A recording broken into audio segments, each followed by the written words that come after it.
Lovely students और मेरे lovely lovely students, I hope बहुत बढ़िया पढ़ाई कर रहे होगे तुम लोग। तो फटाफट से चैप्टर को, अच्छा इसके पहले के पार्ट्स देख के आना, क्योंकि आगे फिर वो टॉपिक यूज होते हैं, फिर तुम कंफ्यूज हो जाओगे।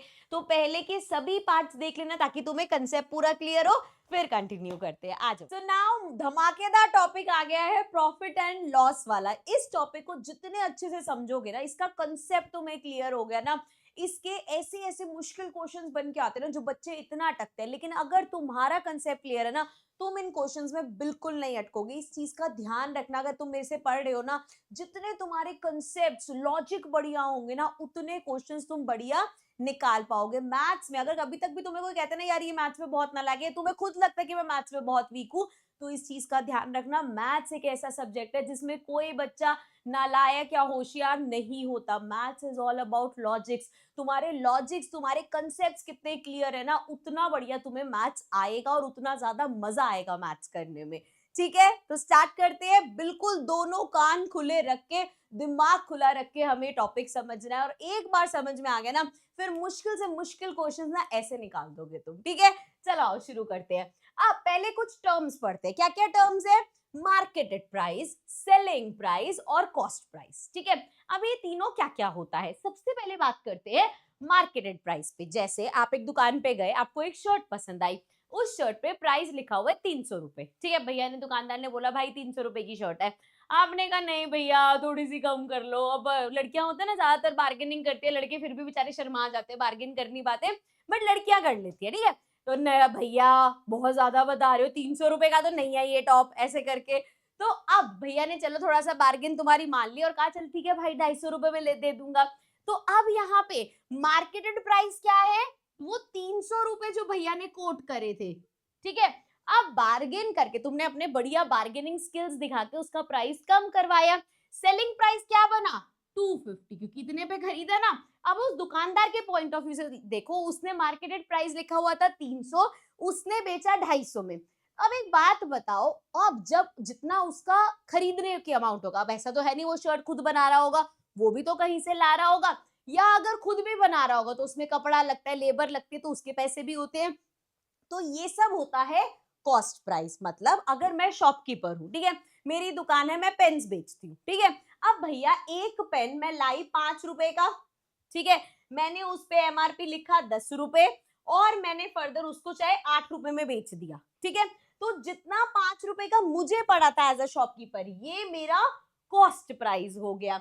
जितने पे मैंने लिखा कि भैया मैं चाहती हूँ भाई मार्केटेड प्राइस, मैंने ये लिख दिया कि अगर कोई बंदा आया ऐसे ही उसने ले लिया तो मैं तो पूरे पूरे 5 रुपए कमा लूंगी इस पेन पे, लेकिन किसी ने बार्गेन वगैरह करी तो मैंने उसको बेच दिया 8 रुपए में, तो वो हो गया मेरा सेलिंग प्राइस। अब ऐसे ही यहाँ पे एक मार्केटेड प्राइस, जो प्राइस बोला गया है, इसका इतना यूज नहीं होगा, ये बस तुम्हें पता होना चाहिए। ज्यादा यूज किसका होगा? हमारे सेलिंग प्राइस का और कॉस्ट प्राइस का। सो ये टी शर्ट जो उसने 250 रुपए में लिए, हो सकता है उसने आगे होलसेलर से 200 रुपए में खरीदी होगी, कि भैया 200 रुपए में खरीदी, चाहता था वो 300 रुपए में बेचना, पर 250 रुपए में उसने बेच दी कि यार 50 रुपए का तब भी प्रॉफिट ही हो रहा है। ठीक है, समझ में आया? तो कॉस्ट प्राइस और सेलिंग प्राइस का कंसेप्ट क्लियर हो गया। ठीक है, अब यहाँ पे बड़ा ही, यहाँ पे एक इंटरेस्टिंग सी चीज है, देखो। सबसे पहले हमें दे रखी है मैन्युफैक्चरिंग यूनिट, मतलब जहां पे चीज बनती है। ठीक है, मान लो यहाँ शर्ट्स बन रही है, ठीक है। अब ये जो मैन्युफैक्चरिंग यूनिट है ना, एक्चुअल में इन्होंने देखा भाई हम लेबर को पैसा दे रहे हैं, स्टोरेज पे लगता है, कपड़ा लग रहा है, सब चीजें लग रही है, तो उसने देखा कि भैया 230 रुपए में एक टी शर्ट बन रही है मेरी। ठीक है, तो उसका कॉस्ट प्राइस क्या है? कॉस्ट प्राइस है 230 रुपीज। अब उसने बोला भाई मेरे सामने, मेरे से कोई होलसेलर खरीदने आएगा, मैं उसको बोलूंगा 255 रुपीज है। ठीक है, तो उसने बोला 255, उसने कहा नहीं भैया इतना माल लेते हैं, आपसे ही लेते हैं, और तो किसी से कभी लिया ही नहीं। तो उन्होंने कहा चलो ठीक है, आप हमारे इतने अच्छे वो हो ग्राहक हो, 253 में ले जाओ। तो दो मेन चीज जो हमें याद रखनी है कि इनको कितने की पड़ी थी? 230 की। इन्होंने फर्दर कितने की बेची? 253 की। यहाँ पे इन्होंने प्रॉफिट कमाया। इसके बाद अब होलसेलर के पास सामान पहुंच गया। अब होलसेलर से कौन खरीदेगा? रिटेलर, जिनसे कस्टमर्स, हम जैसे लोग जाके खरीदते हैं, वो होते हैं रिटेलर। वो जब बल्क में, अब जैसे हम तो जाके एक टॉप खरीदेंगे, लेकिन वो भैया दुकान में तो 50 टॉप रखेगा ना, तो वो कपड़े किससे खरीदेगा? होलसेलर से। तो अब रिटेलर आया होलसेलर के पास कि भाई यार माल चाहिए मेरे को, 100 शर्ट्स चाहिए। तो उसने कहा ठीक है भाई, अब इसका कॉस्ट प्राइस क्या है, इसने जितने पे बेचा इसको तो उतरेगी पड़ी ना, तो इसका कॉस्ट प्राइस है 253 रुपीज। इसने उसको बोला भाई 310 की पड़ेगी। एक को कहता है नहीं यार देख तेरे से इतना माल ले रहे, इतना बड़ा लॉट ले रहा हूं मैं, थोड़ा तो रेट कम कर ले। तो वो कहता है चल ठीक है 300 रुपए में दे दूंगा। अब देखा जाए उसने कितने मैन्युफैक्चरर वाले से कितने की ली थी, 253 की, बेची कितने की, 300 रुपए की, तो उसको भी प्रॉफिट तो हुआ ही। अब आगे रिटेल शॉप पे, अब रिटेलर को कितने की पड़ी थी, उसका कॉस्ट प्राइस क्या है 300 रुपए, उसका कॉस्ट प्राइस है 300 रुपए। अब हम जैसा कोई बंदा आ गया, उसने कहा 480 की है मैडम, 1 रुपया कम नहीं करूंगा, भैया प्लीज प्लीज थोड़ा सा कम कर लो। तो उन्होंने कम करा करा के 430 की बेची, तब भी उन्होंने प्रॉफिट कमाया। ठीक है, तो ये कंसेप्ट समझ आए। मार्केटेड प्राइस सिर्फ वो है जो एमआरपी छपी होती है। बहुत सारी चीजों में, जैसे आजकल तो हम ब्लिंकिट, इंस्टामार्ट, कितनी सारी चीजें मंगाते हैं, एमआरपी इतना है लेकिन बेच इतने में रहे, ऐसा होता है ना। तो बस ये मार्केटेड प्राइस एमआरपी समझ लो। ठीक है, मेन दो चीजें क्या याद रखनी है, कॉस्ट प्राइस और सेलिंग प्राइस। अब इसमें आगे भी हो सकता है, भैया मैंने यहाँ पे खरीदा 430 रुपए का टॉप, अब बाहर जाके मेरे को कोई मिला, वो कह रहा है यार ये तो बहुत बढ़िया लग रहा है मेरे को भी, तो मैं कहती हूँ थोड़ा टिकड़ी लगा के कि 500 रुपए में दे दूंगी, मैं तेरे को लेना है तो 500 रुपए में लाई हूँ मैं। तो अब क्या हुआ भाई, मैंने 430 का खरीदा, आगे फर्दर और 500 बेच दिया, मैंने भी 70 रुपए कमा लिए, जो कि गलत बात है। मैंने सिर्फ एग्जाम्पल दिया, कहीं सोचो मैम यही काम करती रहती है। ठीक है, समझ में आ गया क्या है कॉस्ट प्राइस, जितना आपने उस पे पैसा खर्चा, सेलिंग प्राइस जो आपने आगे जितने में बेचा। ठीक है, कॉस्ट प्राइस, सेलिंग प्राइस समझ में आ गया। अब जब हम ये सारा धंधा कर रहे हैं, इसमें दो चीजें होंगी। यहाँ पे तो आपको दिख रहा है सारे ही प्रॉफिट कमा रहे हैं, लेकिन कभी कभी लॉस भी आता है। अब ये प्रॉफिट और लॉस क्या है, देखो जरा। अब अगर मैं ये बनाऊंगा ना, देखो याद रखना बच्चे, अगर सेलिंग प्राइस जो है आपका वो बड़ा है, कॉस्ट प्राइस कम है, तो प्रॉफिट, हमें ऐसे ही रटवाते थे जब मैं 8th क्लास में थी ना, ये टॉपिक तब भी आए थे, ऐसे ही टीचर्स रटवाते थे। याद रखना, सेलिंग प्राइस ज्यादा, कॉस्ट प्राइस कम तो प्रॉफिट। याद रखना, सेलिंग प्राइस कम और कॉस्ट प्राइस ज्यादा तो लॉस। इस तरीके से हमें रटने को बोला जाता था। लेकिन अब मुझे लगता है ये बच्चे क्यों रटे, इतने प्यारे तुम बच्चे, इसमें रटने वाला क्या है, सिंपल सी चीज है यार। मैंने 50 रुपए की चीज खरीदी, ठीक है, अब अगर उस 50 रुपए की चीज को मैं 100 रुपए में बेचूंगी तो क्या होगा, मुझे प्रॉफिट होगा, क्योंकि मैंने ज्यादा में बेची। वही 50 रुपए की चीज आगे मैंने 20 रुपए में बेच दी तो मुझे लॉस हुआ, क्योंकि मैंने सस्ते में बेची। सिर्फ इतना याद रखना है, ये कुछ भी रटने वाला नहीं है। एजुकेशन सिस्टम बदल गया है। हमारे टाइम पे टीचर्स खुद बोलती थी रट लो बेटा, रट लो, पेपर में आएगा। लेकिन अब मैं तुम लोगों को बोल रही हूँ, कुछ भी रटने की जरूरत नहीं है, लॉजिक्स लगाओ यार, कंसेप्ट्स इतने प्यारे प्यारे है ना। ये तो ऐसी चीज है जो तुम्हें लाइफ लॉन्ग यूज होगी। ठीक है, चलो ये समझ में आ गया। चलो भाई, तो अब एक एग्जाम्पल उन्होंने दिया कि कृष्ण लाल जो रिटेलर है, by sweaters from a wholesaler at a price of 300। ठीक है, अब क्या करा, रिटेलर ने होलसेलर से खरीदा, रिटेलर होलसेलर से खरीद रहा है तो रिटेलर खर्चा कर रहा है, उसका कॉस्ट प्राइस, तो क्या कॉस्ट प्राइस था 300 रुपए। ठीक है जी, आगे क्या बोला गया है, the marketed price he quoted to his customer is 480। अब उसने उस पे एमआरपी कह लो या मार्केटेड प्राइस कह लो, 480 रुपए का वो चाहता था बिक जाए। आफ्टर बार्गेनिंग ही सेल्स हिज स्वेटर एट 430। कितने का बेचा उसने, 430 का। तो अब अगर हमें मार्केटेड प्राइस बीच में से हटा दे, सिंपल सी चीज, उसने 300 रुपए लगाए थे, उसने 430 का बेचा है, तो उसको क्या हुआ, प्रॉफिट हुआ। साफ साफ दिखना है ना भाई, 300 रुपए की चीज अगर आप 430 में बेच रहे हो तो आपने प्रॉफिट कमाया। और प्रॉफिट कितना कमाया, सिंपल। अब इसमें प्रॉफिट का फॉर्मूला कुछ याद करने की जरूरत नहीं है, सिंपल यार, कितना प्रॉफिट हुआ है, 430 में से 300 माइनस कर दो, मतलब 130 का उसको प्रॉफिट हुआ है। उसने शर्ट पे 130 रुपए, स्वेटर जो भी है उस पे 130 रुपए कमाए। यही अगर लॉस होता तो हमें दिख जाता, मान लो 300 की शर्ट है, उसने 200 रुपए की बेची होती तो उसको 100 रुपए का लॉस होता। ठीक है, क्लियर।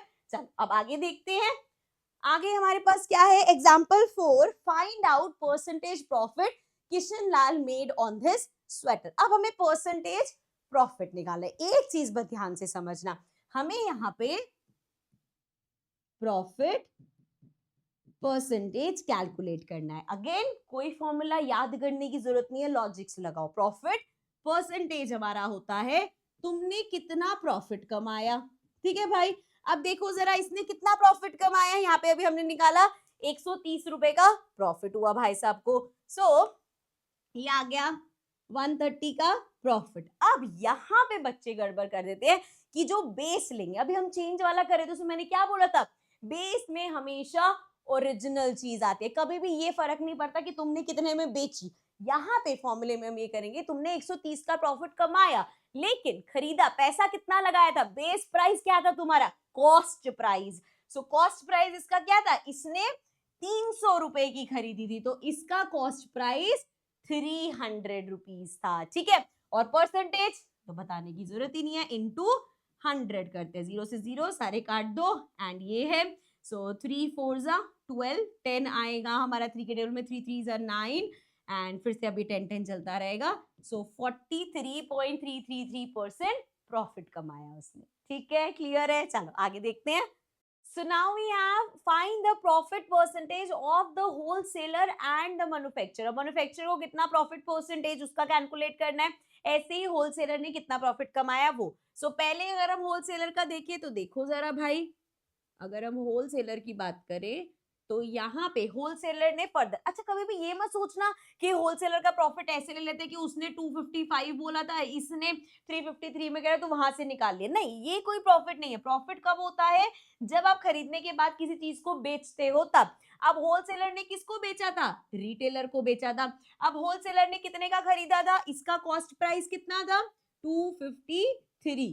फर्दर इसने कितने में बेचा, इसका सेलिंग प्राइस था 300 रुपीज, करेक्ट, ऐसे ही हुआ था। तो आपके पास कॉस्ट प्राइस है, सेलिंग प्राइस है, प्रॉफिट हमारा क्या हो जाएगा, प्रॉफिट हो जाएगा सेलिंग प्राइस में से कॉस्ट प्राइस को माइनस कर देंगे, मतलब 300 में से माइनस कर दो 253, तो ये हमारा आ जाएगा 10 में से 3 गया 7, 9 में से 5 गया 5, 6 7 8 9, ये आ गया 447 रुपीज। तो प्रॉफिट कितना हुआ, 47 रुपीज का। पर हमें प्रॉफिट परसेंटेज निकालनी है, तो प्रॉफिट परसेंटेज कैसे निकालेंगे, सिंपली जितना प्रॉफिट हुआ है अपॉन में कॉस्ट प्राइस, यहां लिख दो प्रॉफिट अपॉन में कॉस्ट प्राइस इनटू में 100। तो था कितने का कॉस्ट प्राइस, क्या था 253 और इनटू में 100।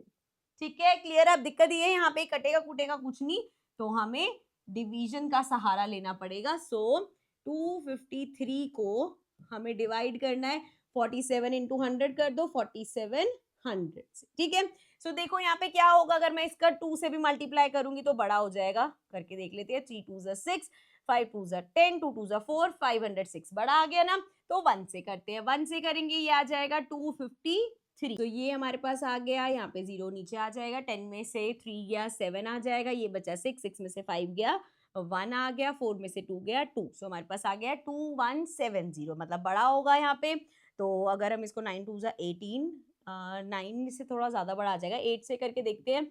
253 को अगर हम 8 से मल्टीप्लाई करें, 8 3 जा 24, देन 8 5 जा 40 प्लस 2 42 एंड 8 2 जा 16 17 18 19 20, सो ये 2024 आ गया। ठीक है, अगर मैं 9 पे जाऊंगी तो वो और बड़ा आ जाएगा, 22 समथिंग आएगा। सो इसको हमने 8 से किया, ये आ गया 2024 एंड देन वी हैव 10 में से 4 गया 6 एंड 6 में से 2 गया 6 5 4 आ गया एंड ये हमारे पास हो जाएगा 1, यहाँ पे कैरी तो नहीं लिया ना इसने, तो ये आ जाएगा 1, सो 146 आ गया। अब डेसिमल लगाना पड़ेगा, ये आ जाएगा 1460। अब हम इसको करके देखते हैं, किसी छोटे नंबर से करना पड़ेगा। सो 253 14 है ना, 7 से करेंगे तो बड़ा ही जाएगा, 6 से करके देख लेते हैं। 6 3 जा 18, देन 6 5 जा 30 प्लस 1 31, देन 6 2 जा 12 13 14 15, अभी भी बड़ा है तो और छोटा करते हैं, 5 से करके देखते हैं। सो 253 इंटू 5 कर लो, 5 3 जा 15, देन 5 5 जा 25 26 एंड 5 2 जा 10 11 12, सो ये चला जाएगा, इसको 5 से किया हमने, ये आ गया 1265 एंड देन समथिंग समथिंग, तो ये हमारे पास आ गया 18.5%। सो होलसेलर को कितना उसका क्या प्रॉफिट परसेंटेज है, 18.5%। ठीक है, चलो अब होलसेलर का बोला था और साथ में मैन्युफैक्चरर का बोला था। ठीक है, तो पहले हमने होलसेलर का निकाल दिया। अब देखते हैं ये जो मैन्युफैक्चरर था जिसने बनाया है भाई, उसको कितना प्रॉफिट हुआ। अब जो मैन्युफैक्चरर था उसका कॉस्ट कितना पड़ा उसको बनाने में, उसको बनाने में कॉस्ट लगा 230 का, ठीक है। उसने कितने में बेचा, सेलिंग प्राइस था उसका 253। तो अब इसको प्रॉफिट कितना हुआ है, इसका प्रॉफिट परसेंटेज निकालने से पहले पहले प्रॉफिट निकालो। तो भैया 253 230 का था, 3 में से 0 गया 3, 5 में से 3 गया 2। सो हमने देखा इसने प्रॉफिट कितना कमाया, इसका प्रॉफिट हुआ है 23 रुपीज पर प्रोडक्ट पे। सो अब परसेंटेज अगर हम निकालें तो जितना प्रॉफिट अपॉन में जितना उसका कॉस्ट था इनटू में 100। तो ये तो बड़ा सिंपल सा हो गया। यहाँ पे 0 से 0 कैंसिल कर दो, 23 से 23 गया तो ये आ गया 10%। तो जो हमारा वो है मैन्युफैक्चरर है उसने 10% प्रॉफिट कमाया। ठीक है, क्लियर है।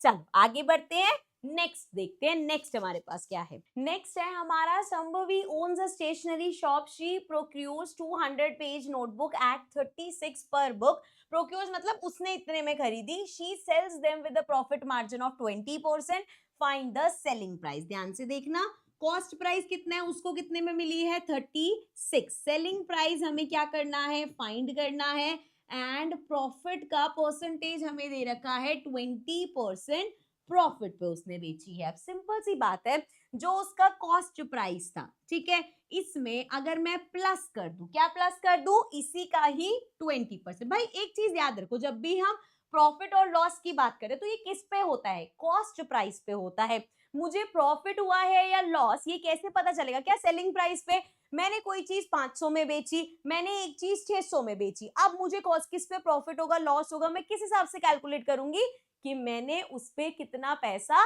लगाया था। मतलब जो 500 की चीज मैंने बेची, अगर वो मैंने 1000 रुपए की खरीदी होगी तो मुझे लॉस होगा कि मैंने सस्ते में बेच दी। यही अगर 600 वाली चीज है, वो मैंने समझ लो 300 रुपए में खरीदी थी, तो मुझे प्रॉफिट हो जाएगा। सो किस पे डिपेंड करता है प्रॉफिट या लॉस, आपके कॉस्ट प्राइस पे, ना कि सेलिंग प्राइस पे। इस बात को अभी के अभी याद रखना, क्योंकि आगे ऐसे क्वेश्चंस आएंगे जो तुम्हें जान के ऐसा प्रोवोक करेंगे तो कि तुम सेलिंग प्राइस पे प्रॉफिट या लॉस निकाल दो। इसलिए ध्यान रखना, प्रॉफिट या लॉस हमेशा कॉस्ट प्राइस के बेसिस पे निकलता है। ठीक है, समझ में आया।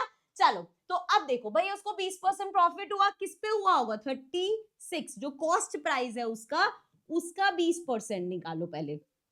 सो ये कैंसिल हो गया, 2 से इसको करेंगे ये आ जाएगा 5, एंड 5 7 35, एंड देन हमारे पास पॉइंट आ जाएगा 7.2। तो भैया उसने क्या किया, 7.2 का प्रॉफिट किया हो, क्योंकि भैया हमें 20% प्रॉफिट किस पे, इस पे। सो दैट मीन्स 36 प्लस 7.2 कितना आएगा, 36 37 30 39 40 41 42 43, मतलब 43.2 रुपीज पे अगर उसने सेल किया होगा तो जाके हम कह पाएंगे कि उसको 20% प्रॉफिट हुआ। क्या ये चीज समझ में आ गई। चलो अब नेक्स्ट क्वेश्चन देखते हैं, जैसे जैसे ज्यादा क्वेश्चंस कर लोगे ना क्लियर होता रहेगा। चलो सो नेक्स्ट क्या है हमारे पास, she sells crayon boxes at 50 per box. अब उसने सेलिंग प्राइस बता दिया कि वो कितने का बेच रही है, 50 रुपए का एक क्रेयॉन का बॉक्स वो बेच रही है, with a profit margin of 25%, जिसपे वो प्रॉफिट कमा रही है। कितना प्रॉफिट कमा रही है, 25% प्रॉफिट कमा रही है। Correct. How much did Shambhavi bye them from the wholesaler. अब उसने कितने का खरीदा होगा, मतलब यहाँ पे हमें कॉस्ट प्राइस निकालना है कि उसको कितने का पड़ा होगा। जो उसने 50 रुपए का बेचा तो उसको 25% प्रॉफिट हुआ। अब ये प्रॉफिट क्या हम 50 का 25% निकालेंगे, नहीं बेटा, क्योंकि मैंने अभी बताया प्रॉफिट किसका होता है, कॉस्ट प्राइस पे निकलता है। करेक्ट। सो यहाँ पे देखो, अगर हम मान लेते हैं, मैं तुम्हें समझाने के लिए कर रही हूँ, ठीक है, ये चीज समझाएंगे फिर करेंगे। मान लेते हैं कि कॉस्ट प्राइस था 100 रुपीज की, उसने 100 रुपए के क्रेयॉन्स का डब्बा खरीदा। अब इस 100 रुपीज पे उसने 25% प्रॉफिट कमाया, तो 100 का 25% कितना होगा, 25 रुपीज। मतलब 100 पे 25 रुपए उसने कमाए तो जाके उसने 125 का बेचा होगा। अगर 100 रुपए की चीज है उस पे आप 25 का प्रॉफिट कमा रहे हो, मतलब आपने उसको 125 पे बेचा। यहां से हमें क्या समझ में आया कि ये जो सेलिंग प्राइस है ये किसके बराबर होगा, जो भी कॉस्ट प्राइस था प्लस प्रॉफिट।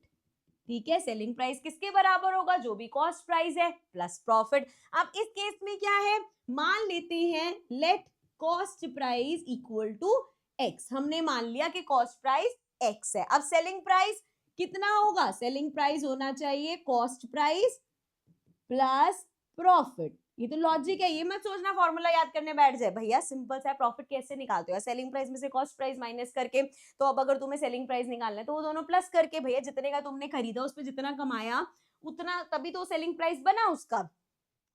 अब यहाँ पे सेलिंग प्राइस कितना है 50 इक्वल्स टू कॉस्ट प्राइस कितना है x, और प्रॉफिट कितना है? यहाँ पे बच्चे गड़बड़ कर देते हैं कि ऐसे कर देंगे 25% मतलब 25/100। किसका 25%? इसका 25% या इसका? प्रॉफिट हमेशा किस पे होता है? प्रॉफिट या लॉस हमेशा कॉस्ट प्राइस पे होता है, मतलब जितना उसका कॉस्ट प्राइस था उसका 25%। अगर उसने 100 रुपए का खरीदा था तो 100 रुपए का 25%। वो 25% खाली मत छोड़ देना, ठीक है? सो ये देखो जरा आप क्या होगा यहाँ पे, अगर हम इसको कैलकुलेट करें सो हमारे पास आ गया ये 50 है, x हमें निकालना है जो CP है, ये हमारा LCM लेके ये हो गया 100, यहाँ पे कुछ नहीं है तो ये आ जाएगा 100x एंड प्लस 25x, तो ये हो गया 125x अपॉन में 100 इधर जाके मल्टीप्लाई हो जाएगा। सो ये आ गया 5000 एंड x हमें निकालना है वो आ जाएगा 5000 अपॉन में 125। 5 के टेबल से कट कर लेते हैं इसको, ये आ जाएगा 1000 एंड इसको 5 के टेबल से कट करेंगे सो 5 2s are 10 and 5 5s are 25। फिर से करेंगे, ये आ जाएगा 5 एंड ये आ जाएगा 200। फिर से एक बार कर दो, ये आ जाएगा 1 और ये आ जाएगा 40। तो हमारा x कितना आ गया 40। 40 का क्या मतलब है कि कॉस्ट प्राइस कितना था? कॉस्ट प्राइस 40 रुपीज था, कि उसने 40 रुपए की चीज खरीदी और उसको बेच दी 50 रुपए में, तो उसको 25% प्रॉफिट हुआ। ये अगर आप चेक करना चाहो तो आप ऐसे भी कर सकते हो कि यहाँ पे जस्ट बिकॉज ये करना नहीं है, आपका क्वेश्चन हो चुका है, क्रॉस चेक करने का बता रही हूँ कि भैया 40 रुपए की चीज 50 रुपए में बेची, मतलब 10 रुपए का प्रॉफिट किया। बेस में हमेशा कॉस्ट प्राइस रखते हैं, इनटू में 100 कर दो, 0 से 0 कैंसिल हो जाएगा, ये हमारा हो जाएगा 2 एंड यहाँ से आ जाएगा 5 और यहाँ से फिर से कैंसिल होगा, आ जाएगा 5। सो ये आ गया 5 5s are 25%। निकल के आ गया कि नहीं कि 25% प्रॉफिट हुआ है। ठीक है, ये आपको करके नहीं दिखाने, सिर्फ चेक कर रहे थे हम। ठीक है, समझ में आ गया, क्लियर हो गया। चलो फिर आगे बढ़ते हैं, नेक्स्ट देखते हैं। एग्जाम्पल नंबर 5 कहता है the rice stock in Raghu's provision store is getting old, he had purchased the rice at 35 per kg। ठीक है, तो उसका ये जिसपे उसने परचेज किया था वो क्या है? वो उसका कॉस्ट प्राइस है। तो कॉस्ट प्राइस कितना है 35 पर kg। ठीक है, now to clear his stock he sells 10 kg of rice. अब उसने क्या किया कि उसने 10 kg राइस, ये ध्यान रखना भैया, ऐसा मत करना 1 किलो के प्राइस से कंपेयर करो 10 किलो वाला। ठीक है, तो 10 किलो राइस उसने कितने में बेचे? 300 रुपीज में बेचे। Find out the percentage loss. अब उसको लॉस हुआ होगा, यहाँ पे आपको बताना है कितना लॉस परसेंटेज है। तो यहाँ पे हमें जो कॉस्ट प्राइस दे रखा था वो 1 किलो का दे रखा था, बेचे कितने हैं 10 किलो। तो पहले हम निकालेंगे कॉस्ट प्राइस ऑफ 10 kg कि भैया 10 kg खरीदे कितने का होगा। अब भैया 1 किलो अगर 35 रुपीज का है, 1 kg इज 35 रुपीज, तो 10 किलो कितने का होगा? इनटू में 10 कर लो, मतलब 350 रुपीज का। ठीक है, अब समझ में आ रहा है कि भैया कॉस्ट प्राइस था उसका 350, सेलिंग प्राइस था उसका 300, तो 350 रुपए की चीज खरीद के 300 रुपए में बेची है, बेचारे को लॉस ही होगा ना। और लॉस कितना हुआ? लॉस हुआ उसको 50 रुपए का। करेक्ट। सो लॉस परसेंटेज कैसे निकालेंगे? जितना लॉस हुआ अपॉन में, बेस हमेशा क्या होगा बेटा? लॉस प्रॉफिट किस पे होता है? कॉस्ट प्राइस पे होता है, भूलना नहीं है। तो 50 अपॉन में कॉस्ट प्राइस कितना था 350 इनटू में 100, 0 से 0 कैंसिल करो, 5 के टेबल से काटो, ये आ जाएगा 7, ये आ जाएगा 2, ये हो जाएगा 5 2s are 10, ये आ गया हमारे पास 100 अपॉन में 7, 7 1s are 7, बचा 30, 30 से छोटा 7 के टेबल में क्या आएगा? 4s are 28, फिर बचा 20, फिर 2s are 14, फिर बचा 6, अभी का चलता रहेगा। सो 14.2% इतना परसेंटेज लॉस हुआ है। ठीक है, अब नेक्स्ट क्या बोला है? नेक्स्ट भी हाथ के हाथ देख लेते हैं। Could we have just calculated the loss percentage per kg instead? Would it be the same? अब वो कह रहे हैं अगर हम 1 kg, अभी तो हमने 10 kg के हिसाब से करा, अगर हम 1 kg के करते तो 1 kg में कॉस्ट प्राइस 1 केजी का कितना था 35। अब 10 केजी कितने में बेचा था 300 रुपए में। 10 केजी अगर 300 रुपए का है तो 1 केजी कितने का हो जाएगा 300 अपॉन में 10। एक बेसिक चीज बता देती हूँ, अगर आपको एक चीज दे रखे जैसे एक पेन 10 रुपए का है, आपको बताने हैं 10 पेन कितने होंगे तो हम मल्टीप्लाई करते हैं। लेकिन अगर आपको 10 पेन्स का बता रखा है, आपको एक पेन निकालना है तो हम डिवाइड करते हैं। मतलब एक से ज्यादा पे जाना है मल्टीप्लाई, ज्यादा का पता है एक का निकालना है डिवाइड। ठीक है, चलो अब आ जाओ, ये हमारा हो जाएगा 30। तो भैया यहाँ पे सेलिंग प्राइस कॉस्ट प्राइस था उसका 35, बेचा कितने पे उसने 30। ये अब हम 1 केजी का निकाल रहे कि 1 किलो 35 रुपए में खरीदे 30 रुपए में बेचे, तो बताओ क्या हुआ, लॉस हुआ कितने रुपए का 5 रुपए का। परसेंटेज निकालेंगे तो 5 अपॉन में कॉस्ट प्राइस कितना है 35 इंटू में 100, इसको कैंसिल करो 5 इंटू 7, सो ये क्या आ गया 100 अपॉन 7। यही हमारा अभी यहाँ पे आया था 100 अपॉन आ गया 100 अपॉन 7 ही आया था, यहाँ पे भी 100 अपॉन 7 ही आया, मतलब सेम है, वो सेम रहेगा। चाहे आप 1 किलो का निकालो, चाहे आप 10 किलो का निकालो, चाहे उसने 50 किलो बेचे होते, लॉस परसेंटेज सेम रहेगा। ठीक है, क्लियर है। चलो आगे देखते हैं नेक्स्ट क्या है हमारे पास। So Shyamala had procured decorative vases at 2650 per piece. तो भैया एक पीस कितने का लिया है 2650। प्रोक्योर्ड मतलब भैया उसने इतने का खरीदा है, इतना उसका कॉस्ट प्राइस है। Now one of the piece was slightly damage, तो खरीदते हुए देखना चाहिए था भाई बेचारे का एक पीस है थोड़ा सा डैमेज है। She decided to sell it at a loss of 18%। उसको समझ गया कि भैया ये तो अब टूटा हुआ है, थोड़ा सा डैमेज हो रखा है, प्रॉफिट तो क्या कमाऊंगा, लॉस पे बेचना पड़ेगा। तो उसने कहा ठीक है भैया मैं अपना एक्सेप्ट कर लेता हूँ अपना फेट, और लॉस कितना झेल लूंगा 18% लॉस पे इसको बेच दूंगा। How much will she get by selling this piece. अब हमें उसका सेलिंग प्राइस निकालना है। सेलिंग प्राइस निकालना तो बहुत आसान होगा, क्यों, क्योंकि हमें कॉस्ट प्राइस दे रखा है। भाई मेरे पास 2650 की कोई चीज है, ठीक है, उसको मैं 18% पे बेचने को तैयार हूं, तो मैं इसका पहले तो 18% निकालूंगी कि जरा भाई 18% कितना होता है पहले हमें पता तो चले। अभी तो तुम परसेंटेज में बात करो, भाई हमें बताओ ना कितना लॉस झेलने को तू तैयार है। तो 18% निकालेंगे, 0 से 0 गया, इसको कट कर लेते हैं 5 के टेबल से, ये आ जाएगा 5 2 10 एंड 5 5 25, देन आया 15, ये आ गया 53, इससे करेंगे 2 के टेबल से, ये आ जाएगा 9, मल्टीप्लाई कर लो 9 3 27, 9 5 45 46 47, सो 477। सो हमें पता चला कि ठीक है भाई उसने जितने का भी खरीदा था 477 रुपीज उस पे उसको लॉस होगा। तो अगर तूने भाई 2650 का खरीदा था और 477 उस पे तेरे को हुआ लॉस, तो 10 में से 7 गया, ये आ गया 3, यहाँ पे माइनस करो, ये आ गया 4, 14 में से 7 गया 7, 5 में से 4 गया 1 और 2, सो मतलब उसने 2173 पे बेचा। 2650 पे खरीदा था, 2173 पे बेचा, तो उसको 18% हुआ लॉस। अब इसमें कोई फॉर्मूला नहीं रटा, कुछ नहीं किया, सिंपल हमने लॉजिक्स लगाए और आंसर निकाल दिया। अब इसी को करने का ना एक और मेथड है जो बुक में दे रखा है, याद रखना। जो भी कभी भी ऐसा हो ना कि यार ये चीज मुझे बढ़िया लग रही है, ये बहुत आसान लग रही है, समझ लेना लॉन्ग रन में वो मेथड काम नहीं आएगा। तो इसका जो दूसरा मेथड, क्योंकि बुक में दे रखा है तो भैया हमारा फर्ज बनता है कराना, और आपको पता भी होना चाहिए। अब उन्होंने क्या किया कि भैया अगर 18% का लॉस हुआ है, अगर आपको 18% का लॉस हुआ है, मतलब जो भी उस प्रोडक्ट का 100% प्राइस है, ठीक है भाई, 100 में से 18% का आपने लॉस करा लिया, कितना बचा ये हमारे पास 2 और ये 82। तो उन्होंने बोला कि जो भी उसका कॉस्ट प्राइस था उसका 82% निकाल दो, आपको सेलिंग प्राइस मिल जाएगा। अब जैसे कॉस्ट प्राइस कितना था 2650, इसका अगर आप 82% निकालते हो, देखिए क्या होगा। सो 0 से 0 कैंसिल किया, 5 के टेबल से इसको काटेंगे, 5 5 25, 3 15, ये आ जाएगा 2, 2 से इसको कैंसिल करो, ये आ गया 41।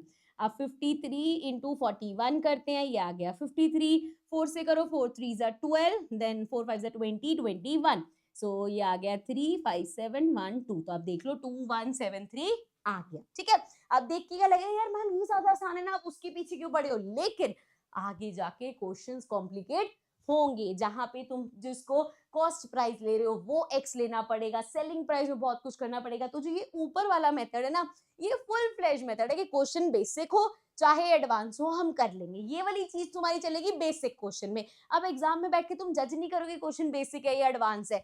इसीलिए एक मेथड हमें याद रखना है, ये मेथड भाई लॉजिक के हिसाब से हमने याद रख रखा है, रट नहीं रखा हमने, ठीक है। समझ में आ गया, आंसर दोनों से ही निकल जाएगा, वो आपने देख ही लिया, ठीक है। चलो फिर आगे बढ़ते हैं, नेक्स्ट देखते हैं। Due to heavy rain Snehal could not transport strawberries to Hyderabad from his farm in Panchgani. He sells some of his stock at 80 per kg with a 12% loss. What is the cost price? अब again हमें selling price दे रखा है, selling price कितना दे रखा है, 80 rupees per KG उसने बेचा and उसने लॉस बियर करा। कितना लॉस बियर करा है, 12% का उसको इस पे लॉस हुआ है। हमें बताना है उसका कॉस्ट प्राइस क्या था, ठीक है भाई। तो अब यहाँ पे देखो कॉस्ट प्राइस निकालना है, मान लो ये एक्स था, ठीक है। अब जो भी प्राइस रहा होगा एक्स प्राइस था, ठीक है। अब इस पे उसको लॉस हुआ, मुझे अगर निकालना है यार मैंने जितने का खरीदा मुझे उस पे लॉस हुआ है, तो मैं वो माइनस करूंगी ना, किस पे माइनस क्या करोगे, 12%। 12% किसका, एक्स का। जितने का मैंने खरीदा था उसका 12% निकालूंगी पहले मैं, वो मेरा लॉस अमाउंट आ गया। फिर एक्स में से उस लॉस अमाउंट को माइनस कर देंगे। ये जो हम 12% ऑफ एक्स करते हैं ये हम लॉस अमाउंट निकालते हैं, ठीक है। क्योंकि इसमें से अब जैसे अगर मैं आपको बोलूं कि भैया 100 रुपए की चीज थी और उस पे तुमने 10% या 100 नहीं ले, फिर वो थोड़ा कंफ्यूजन हो जाएगा।